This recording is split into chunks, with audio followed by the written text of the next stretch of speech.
આજના વિડિયો સેશનમાં આપણે વધુ એક મહત્વના મુદ્દાની ચર્ચા કરવાના છીએ. તો મિત્રો એક નાનો મુદ્દો છે આપણી પાસે,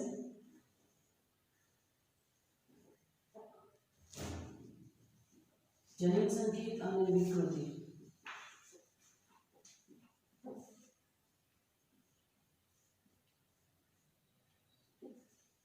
મિત્રો આપણે અગાઉના વિડિયો લેક્ચરમાં જનન સંકેતની અને એના ગુણધર્મોની ચર્ચા કરી.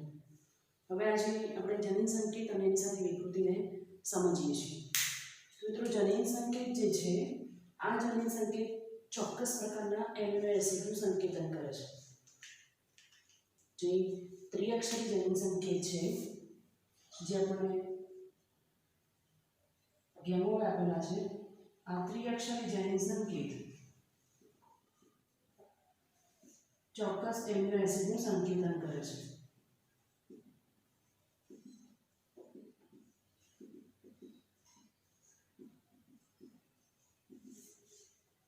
હવે એની અંદર કોઈ પણ પ્રકારનું જનન સંકેતની અંદર કોઈ પણ નાઇટ્રોજન બેઝ ઉમેરાય કે એની અંદર ઘટાડો થાય તો ખામી સર્જાય છે. આપણે એક ઉદાહરણ દ્વારા સમજીએ. એ બુકમાં પણ ઉદાહરણ આપ્યું છે પ્રમાણે. તો બુકમાં આપણને ઉદાહરણ કંઈક આ રીતે આપેલું છે કે રામ હેઝ રેડ કેપ. આ પ્રકારનું આપણે આની અંદર ઉદાહરણ આપેલું છે. Ram has red cap. દરેક અક્ષર જે છે, દરેક સેટ એ ત્રણ અક્ષરોનો સેટ છે, એટલે કે દરેક છે એ ત્રિઅક્ષરી જનન સંકેત છે. હવે ઉદાહરણ તરીકે આપણે સમજીએ કે એની અંદર કોઈ એક વધારાનો લેટર એડ થાય, જેમ કે આ રીતે રામ હેઝ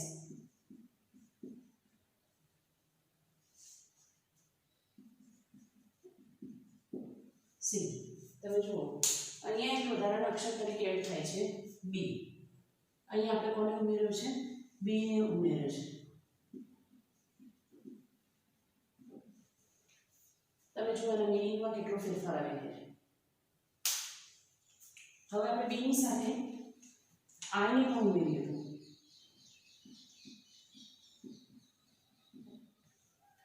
બીની સાથે આપણે જો આઈ ને ઉમેરીએ તો રામ હેઝ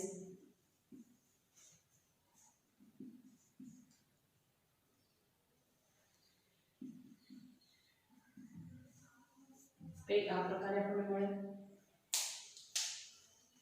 કયા બે અક્ષર ઉમેરે આપણે? આ બે. હવે આની અંદર પાછા જી ને પણ ઉમેરતા. હવે આની સાથે આપણે જો જી ને પણ ઉમેરીએ છીએ તો શું થાય?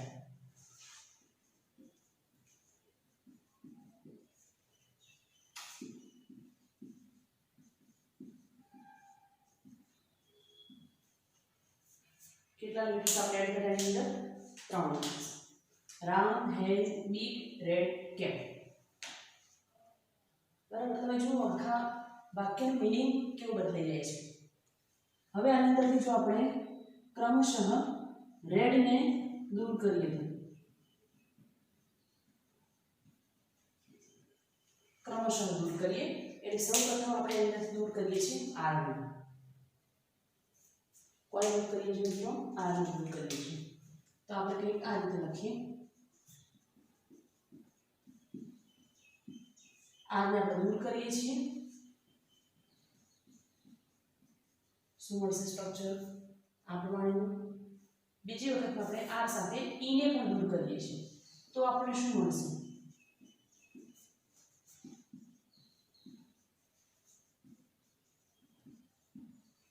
સી. અહીંયા આપણે ફરીથી કોને દૂર કર્યું છે? અહીંયા ઈ ને દૂર કરતા. ફાઇનલી આપણે હવે દૂર કરીએ છીએ ડી ને. હવે આપણે ફાઇનલ દૂર કરીએ છીએ ડી ને. તો શું થાય છે? તો તમે જોઈ શકો અહીંયા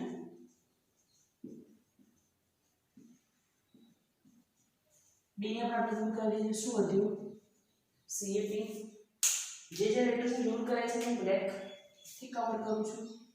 આમ આપણે ડી ને દૂર કર્યું, આમ આપણે ઈ ને દૂર કર્યું, આમ આપણે આર ને દૂર કર્યું. સેન્ટેન્સ કેવું થઈ ગયું? Ram has big cap. ઉપર સેન્ટેન્સ કેવું હતું જ્યારે કર્યું ત્યારે રામ હેઝ રેડ કેપ, અહીંયા કેવું થઈ ગયું રામ હેઝ બિગ કેપ. આખે આખા વાક્યનું શું થઈ જાય છે, મીનિંગ બદલાઈ જાય છે. આ આપણે ઉદાહરણ દ્વારા સમજ્યા. તો મિત્રો જનીન સંકેતની અંદર પણ આવું છે. જ્યારે કોઈ એક નાઇટ્રોજન બેઝનો વધારો કે ઘટાડો થાય, ત્રણનું છે એટલે આપણે ગુણક કહીએ છીએ. તો જ્યારે કોઈ ગુણકમાં બેઝનો વધારો કે ઘટાડો થાય,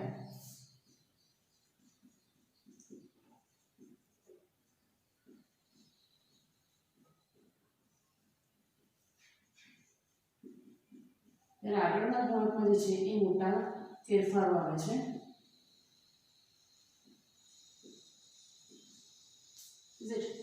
આને મિત્રો આપણે કહીએ છીએ ફ્રેમ શિફ્ટ ઇન્સર્શન.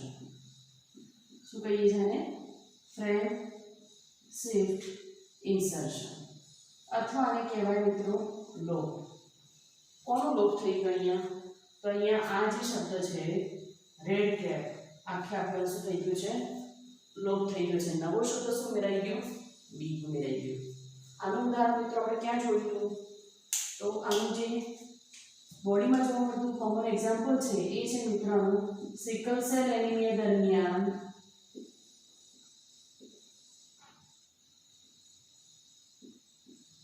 થતું પોઈન્ટ મ્યુટેશન. એ આનું શ્રેષ્ઠ ઉદાહરણ છે. સિકલ સેલ એનિમિયા થતું પોઈન્ટ મ્યુટેશન.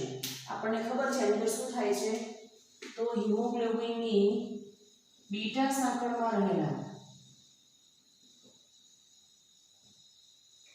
છઠ્ઠા સ્થાને, કયા સ્થાને મિત્રો? છઠ્ઠા સ્થાને કોણ હોવું જોઈએ? ગ્લુટેમિક એસિડ. પણ એમાં કોણ આવી જાય છે? એના બદલે ગ્લુટેમિક એસિડને બદલે શું થાય છે? વેલાઇન આવે છે. તો મિત્રો એને આપણે જ્યારે વેલાઇન આવી જાય ત્યારે આ કરતા આપણે શું કહીએ છીએ? Point mutation. જે ફ્રેમ શિફ્ટ ઇન્સર્શનનું જે ઉદાહરણ છે. અને પોઈન્ટ મ્યુટેશન એટલા માટે કહીએ છીએ કેમ કે જે આની અંદર ફક્ત એક જ નાઇટ્રોજન બેઝમાં ફેરફાર થાય છે. જે ગ્લુટેમિક એસિડ છે એના બદલે વેલાઇન આવે છે. એટલે ફેરફાર માત્ર એક જ ની અંદર થાય છે. આવું થતું હોવાને કારણે આપણે એને પોઈન્ટ મ્યુટેશન કહીએ છીએ. તો મિત્રો આ પ્રકારની જ્યારે વિકૃતિ સર્જાય ત્યારે શરીરની અંદર ઉત્પન્ન થતા જે એમિનો એસિડ છે પ્રોટીન સંશ્લેષણ દરમિયાન, એ એમિનો એસિડનું સ્થાન બીજો કોઈ એમિનો એસિડ લઈ લે ત્યારે ઉત્પન્ન થતા પ્રોટીનમાં જે છે મિત્રો એ ખામી સર્જાય છે. તો આ એક મહત્વની બાબત થાય. હવે આપણે મિત્રો એની સાથે એક નાનકડા મુદ્દાની ચર્ચા કરીએ છીએ. અને એ મુદ્દો જે છે એ કંઈક આ પ્રમાણે છે કે હવે ભાષાંતરની આપણે ચર્ચા કરીએ એના પહેલા આરએનએના પ્રકારની ચર્ચા કરવી છે.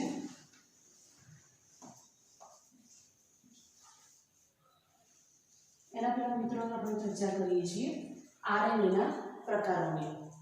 તો મિત્રો આ મુદ્દો જે છે એ સ્પેશિયલી નીટ અને ગુજકેટ માટે બહુ છે. તમને આ જે મુદ્દો છે એમાં ટીઆરએનએની રચના એવું નાનો મુદ્દો ની અંદર આપેલો છે. તો આપણે ત્રણેયની કમ્પેરિઝન કરીને સમજીએ કે ત્રણેય પ્રકારના આરએનએ શું કામ કરે અને એમના સ્ટ્રક્ચરમાં શું ફેરફારો છે. તો જોઈએ મિત્રો, તો ટાઇટલ આપણે એને કંઈક આ રીતે આપીએ છીએ કે આરએનએના પ્રકારો.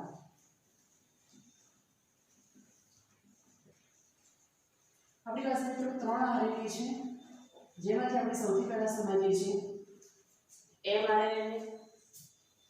એમઆરએનએ મિત્રો જે છે એના માટે આપણે લાક્ષણિકતાઓ વિશે લખીએ તો એમઆરએનએ મિત્રો એ સિંગલ સ્ટ્રેન્ડેડ આરએનએ છે.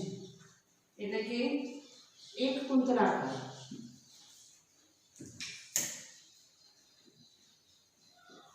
કેવું છે? એક કુંતલ ધરાવે છે. બીજું, આ આરએનએ એકદમ સીધી શૃંખલા છે.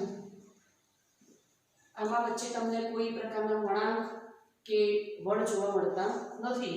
એટલે કે અહીંયા કોઈ પણ પ્રકારના લૂપ કે ફોલ્ડ નથી.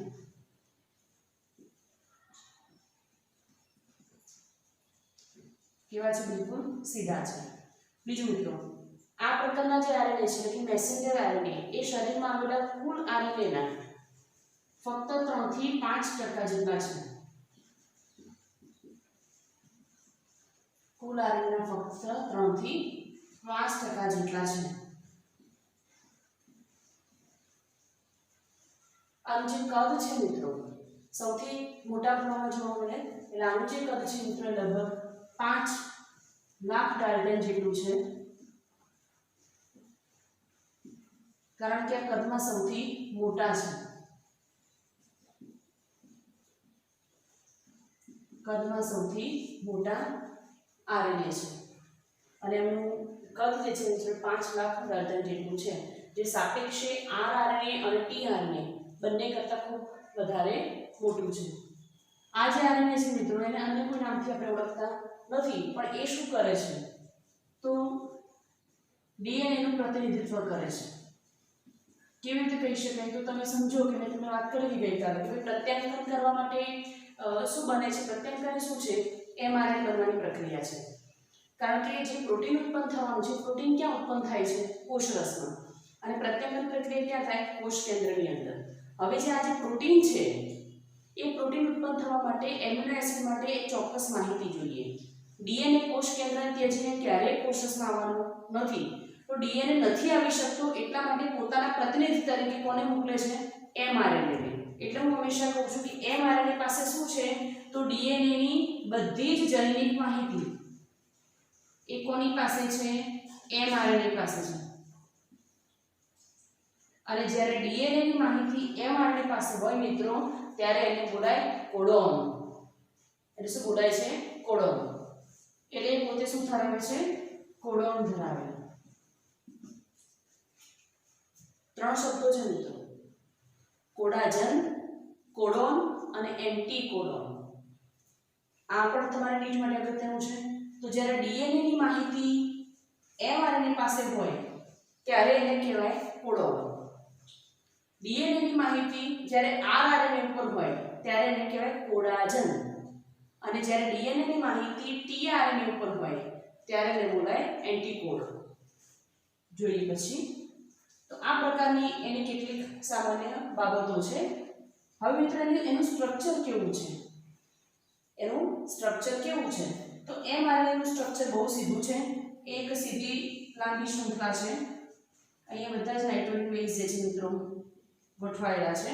એનો ત્રીજો છેડો અને પાંચમો છેડો છે. અહીંયા જે છે મિત્રો એની સાથે ગોઠવાય છે AUG. કોણ ગોઠવાય છે એની સાથે, AUG. જ્યારે ઓપોઝિટ એન્ડ પર એની સાથે હોઈ શકે છે UAA, UAG અથવા UGA. આ ત્રણે સેન્સ છે મિત્રો અર્થહીન સંકેતો છે. આપણે આગળ પણ વાત કરી હતી. આને એન્ટીકોડોન કહેવાય છે અથવા તો નોનસેન્સ કોડ કહેવાય છે. આ જે છે AUG એ મિથિયોનિન માટેનો કોડ છે. કોના માટેનો કોડ છે, મિથિયોનિન માટેનો. અને મિથિયોનિન જે છે મેં તમને કહ્યું હતું યાદ હોય તો ગુણધર્મોમાં, મિથિયોનિન જે છે એ પ્રારંભક છે અને આ મિથિયોનિન માટેનો કોડ છે મિત્રો AUG. આ સ્ટ્રક્ચર છે કોનું છે, એમઆરએનએ. એમઆરએનએ આવો હોય. સંદર્ભે આપણે વાત કરીએ છીએ બીજા પ્રકારના આરએનએ ની, અને એ આરએનએ છે મિત્રો આરઆરએનએ.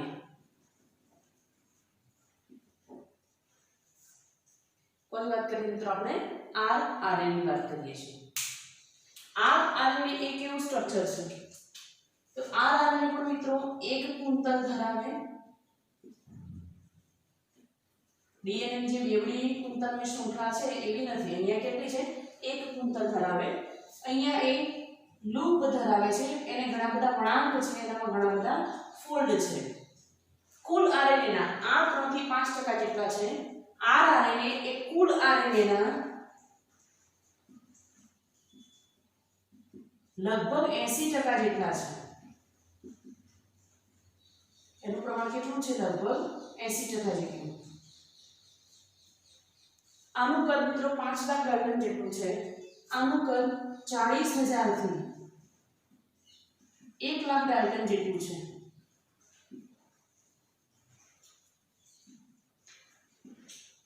એટલે એ કદમાં આના કરતા બીજા નંબરે આવે છે. આપણે લખી શકીએ કે કદમાં mRNA કરતા નાના છે. આ શું કામ કરે મિત્રો? તો આ જે છે એ રિબોસોમ પર રહી પ્રોટીન સંશ્લેષણનું મહત્વનું કામ કરે છે. અને બીજું આપણે કહી શકીએ મિત્રો RNA માટે કે RNA જે છે એ પ્રોટીન સંશ્લેષણ માટે મુખ્ય સ્થાન છે. બાઇન્ડિંગ સાઇટ છે, આપણે ભાષાંતર દરમિયાન જોઈશું. આ RNA ને મિત્રો રિબોસોમલ RNA કહેવાય. એ નામ આપણે લખવાનું લઈ ગયા છે. આ RNA નું ફૂલ ફોર્મ થશે મિત્રો રિબોસોમલ RNA.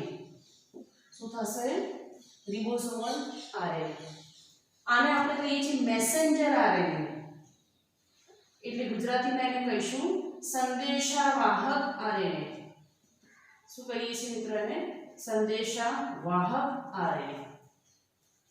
mRNA ને અન્ય કયા નામે ઓળખવામાં આવે?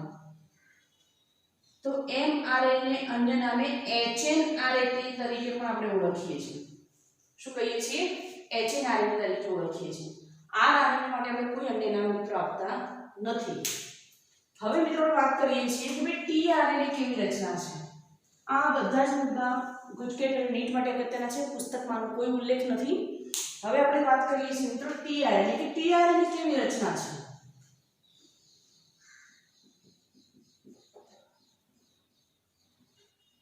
tRNA પણ મિત્રો એક કુંતલ RNA છે. એટલે કે એની રચનામાં પણ એક જ શૃંખલા છે. આ RNA ની અંદર એને લૂપ અને આર્મ એટલે કે ભુજાઓ ધરાવે. તમે જુઓ mRNA ની અંદર કોઈ લૂપ નથી, સીધા જ છે. RNA જે છે એ થોડાક લૂપ્સ અને વળાંક ધરાવે. અને tRNA ની અંદર લૂપ પણ છે, વળાંક પણ છે અને ભુજાઓ પણ છે. એની આપણે આખી ચર્ચા કરીએ વખતે વાત કરીશું હંમેશા. આનું પ્રમાણ કેટલું છે? તો આ બંનેની સાપેક્ષે આનું પ્રમાણ સૌથી ઓછું છે. લગભગ કુલ RNA ના 13 થી 15% જેટલું જ આનું પ્રમાણ છે. 13 થી 15% જેટલું આનું પ્રમાણ છે. કદની વાત કરીએ મિત્રો, આનું કદ જે છે એ આપણે કહ્યું 5 લાખ ડાલ્ટન જેટલું. આનું કદ આપણે 40,000 થી 1 લાખ ડાલ્ટન જેટલું. અને આનું કદ છે મિત્રો એ 10 થી 40,000 ડાલ્ટન જેટલું છે. એટલે આ થયા કદમાં સૌથી નાના. શું થાય મિત્રો? કદમાં સૌથી નાના છે. બીજું એ શું કાર્ય કરે છે? કામ શું tRNA? તો મિત્રો tRNA જે છે આ tRNA એમિનો એસિડને કોષ રસમાં લાવવાનું કામ કરે છે. આપણે એક વાક્ય ફરીથી લખીશું. એમિનો એસિડને સક્રિય કરી કોષ રસમાં લાવે છે. આ બહુ અગત્યનું છે. કેમ કે નિષ્ક્રિય એમિનો એસિડ પ્રોટીન સંશ્લેષણની પ્રક્રિયામાં અવરોધ ઊભો કરે. એટલે એમિનો એસિડ પહેલા સક્રિય કરવો પડે. તો આ જે છે એમિનો એસિડને સક્રિય કરી કોષ રસમાં લાવવાનું કામ કરે છે. tRNA ના મિત્રો બે સ્વરૂપો છે. tRNA આપણને બે સ્વરૂપે જોવા મળે.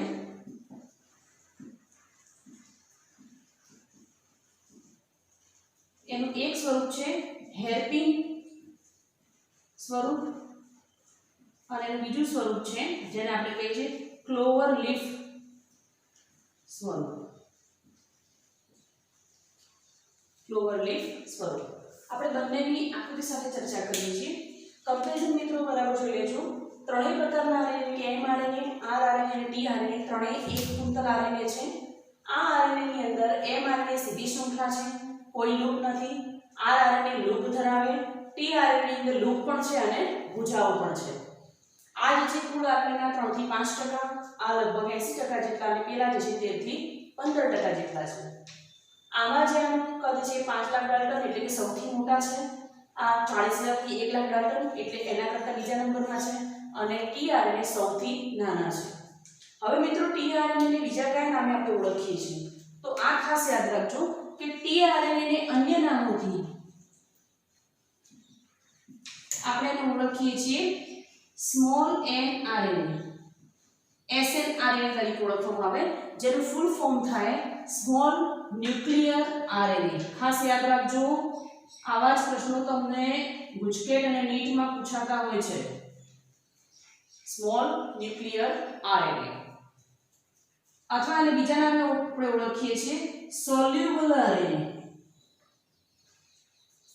શું કહીએ છીએ આપણે સોલ્યુબલ RNA કારણ કે મિત્રો આ જે tRNA છે એ એમિનો એસિડ સાથે જોડાઈ અને જ્યારે કામ પતી જાય એટલે કે એને જ્યારે બાઇન્ડિંગ સાઇટ પર મૂકી આવે છે પછી એમિનો એસિડ થી બહુ સરળતાથી છૂટો પણ પડી જાય છે એટલા માટે આપણે એને શું કહીએ છીએ સોલ્યુબલ RNA તરીકે ઓળખીએ છીએ. mRNA બીજા નામે hnRNA તરીકે ઓળખીએ જેને કહીએ છીએ હેટરોજીનસ ન્યુક્લિયર RNA અને આને આપણે કહીએ છીએ સોલ્યુબલ RNA. હવે મિત્રો બંનેની આકૃતિ દ્વારા જો સમજીએ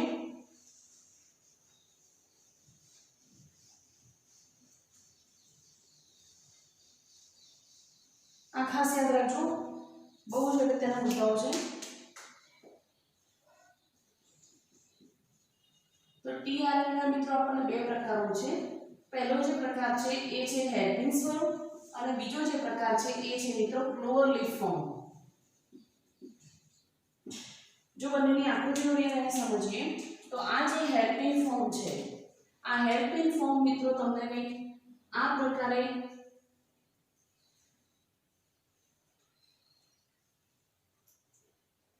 આપણને જોવા મળે. અહીં મિત્રો એનો થર્ડ એન્ડ છે અહીં એનો 5 એન્ડ છે. હવે તમે સમજો કે હંમેશા યાદ રાખવાનું કે થર્ડ એન્ડ છે ત્યાં અહીંયા A C C આ બોન્ડિંગ હંમેશા અહીંયા જોવા મળે છે જેને આપણે કહીએ છીએ એડી. આ એડેનિન સાઇટોસિન અને સાઇટોસિન બોન્ડ છે. અહીંયા બધે જ અલગ અલગ નાઇટ્રોજન બેઝ જે છે મિત્રો એ ગોઠવાયેલા છે.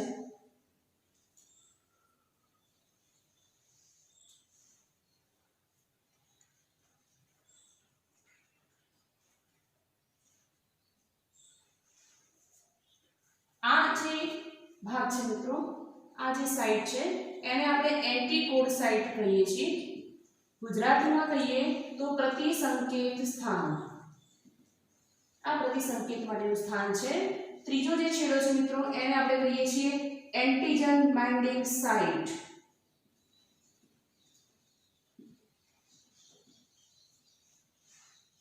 તો આ છેડા પર મિત્રો હંમેશા ફોસ્ફેટ હોય આપણને ખબર છે. ત્રીજા છેડા પર મિત્રો OH હોય એ પણ આપણને ખબર છે. તો આ એનું હેરપિન પ્રકારનું સ્ટ્રક્ચર છે. હવે જો આપણે વાત કરીએ ક્લોવર લીફ ટાઇપના આ એક મોટી ભુજા એક નાની ભુજાની મિત્રો વાત કરીએ છીએ.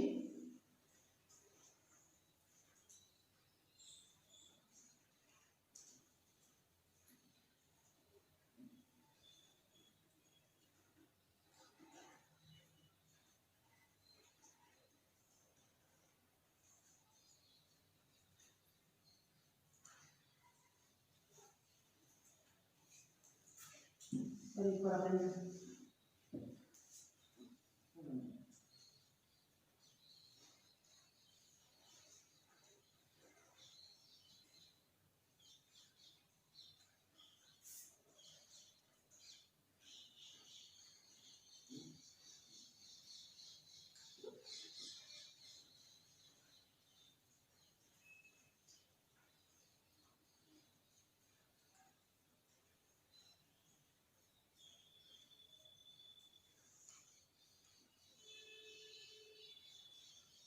આ પ્રકારનું મિત્રનું એક સ્ટ્રક્ચર છે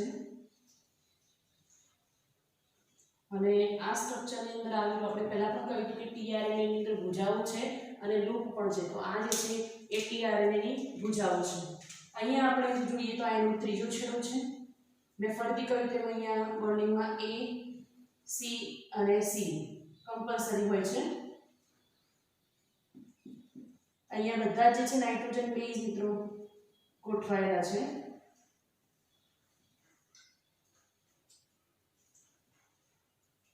આ રચના તમને સમજાય બહુ અગત્યનું છે, નહીં તો આપણને હંમેશા કન્ફ્યુઝન રહે છે.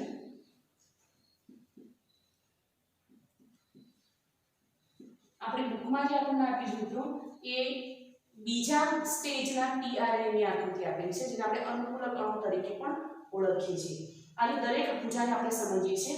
મિત્રો આ જેનો થર્ડ એન્ડ છે, આ ફિફ્થ એન્ડ છે. ટૂંકી ભુજા છે, કયો છે? ફિફ્થ એન્ડ છે. આ એનો થર્ડ એન્ડ છે. આપણે ડીએનએ માં જેમ સીધી લીટી દોરીએ છીએ ને, સીધી શૃંખલા દર્શાવીએ છીએ. આરએનએ ની અંદર ટીઆરએનએ માં સીધી શૃંખલા નથી, પણ આટલા બધાએ ફોલ્ડ દર્શાવે છે. એમાં જેનો થર્ડ સાઇડ છે મિત્રો, અહીંયા આવેલી છે એન્ટિજન બાઇન્ડિંગ સાઇટ. કોણ આવેલું છે મિત્રો અહીંયા? Antigen binding site. આને આપણે બોલીએ છીએ ટી સાઈ સી લૂપ. શું બોલીએ છીએ મિત્રો? ટી સાઈ સી લૂપ. આને આપણે બોલીએ છીએ DHU લૂપ. શું બોલીએ છીએ ને? DHU loop. આને મિત્રો આપણે બોલીએ છીએ પ્રતિસંકેત લૂપ. શું બોલીએ છીએ મિત્રો? પ્રતિસંકેત લૂપ. આ તમને સમજાય બહુ અગત્યનું છે. દરેક લૂપ શું કામ કરે છે એ મિત્રો ખાસ અગત્યનું છે. તો દરેક લૂપના કાર્યોની જો ચર્ચા કરીએ તો કે દરેક લૂપ શું કામ કરે, તો મિત્રો તમે સમજો કે અહીંયા જે એનો ત્રીજો છેડો છે ત્યાં કયું જૂથ જોડાયેલું હોય.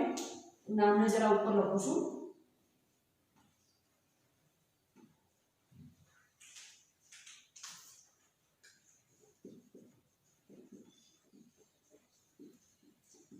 બરાબર છે. તો આ જે ત્રીજો છેડો છે મિત્રો, આ ત્રીજા છેડા પર કયું જૂથ હોય? હંમેશા તમને ખબર છે કે ત્રીજા છેડા પર જૂથ હોય OH જૂથ. કયું જૂથ હોય? OH જૂથ. અને પાંચમા છેડા પર કયું જૂથ હોય? ફોસ્ફેટ જૂથ. આ તમને ખબર છે. હવે શું કામ કરે છે? તો મિત્રો આ જે એન્ટિજન બાઇન્ડિંગ સાઇટ છે, આ સાઇટ પર અહીંયા શું કામ થાય છે? તો મિત્રો અહીંયા જે છે એ નવો એમિનો એસિડ આવીને જોડાય છે. ટી સાઈ સી લૂપ આ શું કરે છે? ટી સાઈ સી લૂપ શું કામ કરે છે? એ મિત્રો રિબોઝોમ ઓળખ લૂપ છે, એટલે કે પ્રોપર રિબોઝોમની ઓળખ કરે છે. આ મિત્રો શું કરે છે? સંકેત અને પ્રતિસંકેતનું વેરિફિકેશન કરે છે. એટલે કે હું તમને ઉદાહરણ તરીકે સમજાવું, પહેલા આપણે વાત કરી લઈએ. અને DHU લૂપ આ શું કામ કરે છે? તો આ જે છે એ મિત્રો એ એમિનો એસિડનું વેરિફિકેશન કરે છે, એટલે કે એમિનો એસિડનું પરીક્ષણ અથવા તો ચકાસણી કરે છે. બહુ અગત્યનું છે. હવે મિત્રો આ જે ત્રણ ભુજાઓ છે અને આ ઉપરની ભુજા, હવે મિત્રો શું થાય છે?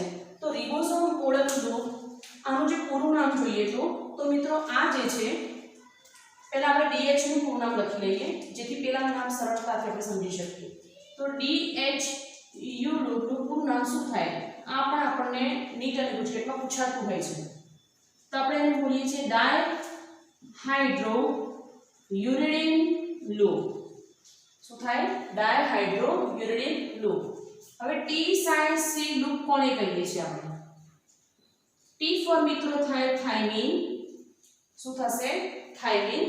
અને સાઈ નો મતલબ કે આપણે કરીએ છીએ સ્યુડોયુરિડિન. શું બોલીએ છીએ? સ્યુડોયુરિડિન. સ્યુડો એટલે મિત્રો બાયોલોજીમાં આપણે આભાસી કે કહીએ છીએ ખોટું, એને આપણે બાયોલોજીમાં શું બોલીએ છીએ? સ્યુડો. એ સ્યુડોયુરિડિન છે એટલે એને યુની સંજ્ઞાને આપણે શું આપ્યું છે? સાઈ ની સંજ્ઞા આપી છે. અને સી એટલે મિત્રો સાઇટોસિન ગ્રુપ. શું કીધું છે આપણને? સાઇટોસિન ગ્રુપ તરીકે આપણે એને ઓળખીએ છીએ. હવે મિત્રો અહીં શું થાય? આ જે સાઇટ છે ત્યાં શું થાય? તો મિત્રો હવે ટીઆરએનએ ઉપર શું હોય? હંમેશા પ્રતિસંકેત હોય. એમઆરએનએ ઉપર શું હોય? સંકેત હોય. આ કેવી વાત છે કે સપોઝ તમારા બહુ ઇમ્પોર્ટન્ટ ડોક્યુમેન્ટ છે તમારું, લાઈક તમારી બોર્ડની એક્ઝામની રિસિપ્ટ. તો તમને તમારા વર્ગ શિક્ષક કે આચાર્ય તમને શું સૂચના આપે છે કે ભાઈ રિસિપ્ટની સૌથી પહેલા એક ઝેરોક્સ કઢાવી લેવી, જેથી મૂળ કદાચ ખોવાઈ જાય તો ઝેરોક્સથી કામ ચાલે. તો અહીંયા એમિનો એસિડની અંદર પણ એવું જ છે.